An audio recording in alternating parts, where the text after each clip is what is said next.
I built a little log cabin myself, 200 square feet, no plumbing, just a wood stove to heat it with. I lived in a tent all winter before that cabin was done.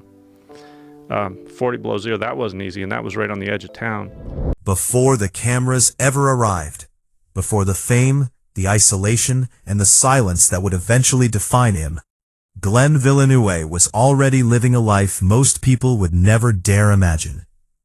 Long before Life Below Zero turned survival into television, Glenn made a choice that stunned everyone who knew him. He didn't run away from something. He walked toward something. Toward emptiness. Toward cold. Toward a life stripped of comfort, certainty, and human noise. He left behind cities, careers, and expectations, chasing something quieter and far more dangerous. Born and raised far from the Alaskan wilderness, Glenn grew up fascinated by the natural world. But fascination wasn't enough. Curiosity wasn't enough. At some point, that pull turned into a need, an almost spiritual calling, to test himself against nature, not as a conqueror, but as a participant. He didn't want to dominate the land. He wanted to belong to it. So he did what few people ever do. He went north. Far north. When Glenn first arrived in Alaska, it wasn't glamorous. There were no cabins waiting for him, no safety nets, no backup plans, just vast wilderness, brutal winters, and the understanding that every mistake could cost him his life. He built his existence from the ground up, hunting for food, hauling supplies by hand, navigating frozen terrain where one wrong step could mean disaster. This wasn't survival for adventure. This was survival as identity. Glenn lived alone for long stretches, sometimes months without meaningful human contact. No phone, no television, no internet. Just wind, snow, animals, and silence so deep it became its own presence.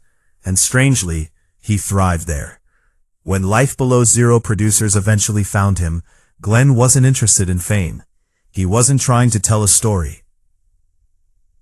He was just living his life, raw, uncompromising, and unapologetically solitary. The cameras didn't change him. If anything, they revealed something audiences weren't used to seeing. A man who chose isolation not out of bitterness, but peace. Viewers were captivated. While other cast members relied on structured camps or community ties, Glenn often appeared completely alone. Trekking across frozen lakes, navigating whiteout conditions, speaking softly to himself or to the animals around him. There was something haunting about it, something deeply human. But beneath that quiet confidence, cracks were forming. As the seasons passed, Glenn's life began to shift in ways that weren't immediately visible on screen. The isolation that once felt freeing started to take a subtle toll. The pressure of filming, the expectations of survival, and the constant exposure to danger weighed heavier with time. Then came family. Glenn became a father, a role that changed everything. Suddenly, survival wasn't just about himself anymore. It wasn't just about endurance or philosophy. There were lives tied to his choices now. Children who needed safety, consistency, and presence. And that created a tension that would quietly reshape his entire existence. Trying to balance fatherhood with an extreme off-grid lifestyle is something few people could ever understand. Glenn attempted it with the same intensity he brought to survival, but the strain was undeniable. Relationships grew complicated. Living arrangements changed. Custody realities clashed with wilderness ideals. Eventually, Glenn made a heartbreaking decision. He stepped away from Life Below Zero. To many viewers, his disappearance from the show felt sudden. One season he was there, crossing frozen rivers alone, and then he was gone. No dramatic farewell, no explanation on screen, just absence. Behind that silence was a man confronting something far more difficult than starvation or freezing temperatures. Responsibility. Leaving the show meant giving up income, visibility, and stability. But staying risked something even more important. Glenn chose his children. He chose presence over purity. And in doing so, he walked away from the life that had defined him. But leaving the wilderness didn't mean the wilderness left him. After stepping back from television, Glenn's life became quieter in a different way. Less public, less visible, but not necessarily easier. He continued living close to nature, still drawn to isolation, still navigating the emotional weight of a life lived on the edge. Then, in September 2022, everything stopped. At just 50 years old, Glenn Villeneuve was found unresponsive in his cabin near Fairbanks, Alaska. Emergency responders pronounced him dead at the scene. The cause was later determined to be natural causes, likely related to heart complications. No dramatic accident, no fall through ice, no storm. Just silence. The news sent shockwaves through fans of Life Below Zero. A man who had survived blizzards, starvation, and extreme isolation, gone quietly, alone, in the very environment he loved most. But the tragedy didn't end with his passing, because what Glenn left behind was far more complex than a television legacy. When the world learned of Glenn Villeneuve's death, the reaction was immediate: shock, grief, and disbelief.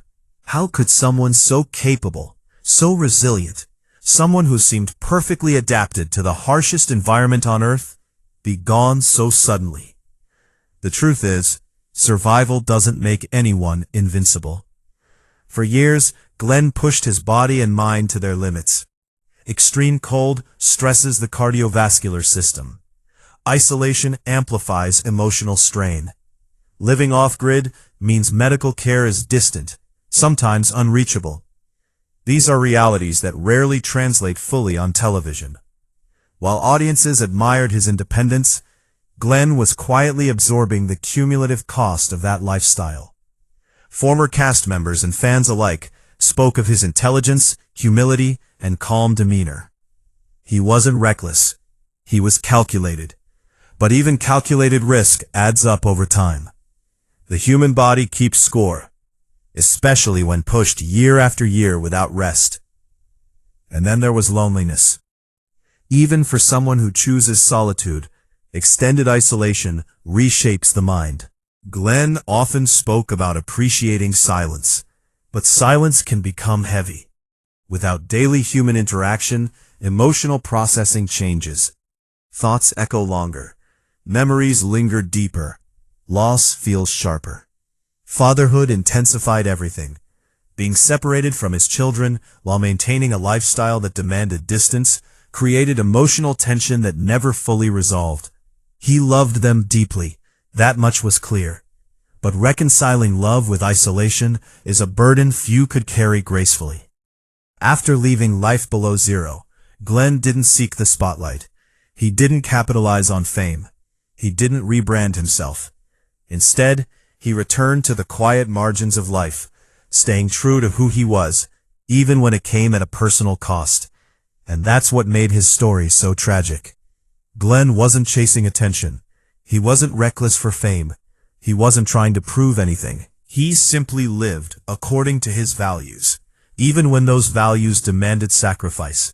When his death was announced, tributes poured in. Fans described him as authentic, grounded, real. Many said watching Glenn helped them reconnect with nature, rethink modern life, and appreciate simplicity. But beneath the admiration was sorrow, not just for his passing, but for the weight he carried alone. His children lost a father, the survival community lost a rare voice, and viewers lost a reminder that strength doesn't always look loud. Glenn's passing also reignited discussions about the unseen toll of extreme lifestyles. Romanticizing survival can obscure the mental and physical consequences. What looks peaceful on camera can be exhausting in reality. What seems freeing can quietly isolate. In Glenn's case, the tragedy wasn't just that he died young. It was that a man who gave everything to live honestly had to carry so much of that burden in silence. Today, Glenn Villeneuve's legacy lives on in a way no scripted television arc ever could. He is remembered not as a thrill seeker, but as a philosopher of survival.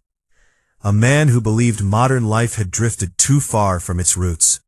Someone who showed millions that fulfillment doesn't come from convenience. It comes from purpose. His time on Life Below Zero wasn't about entertainment. It was about truth. About what happens when comfort is removed, and all that remains is choice, discipline, and respect for the natural world.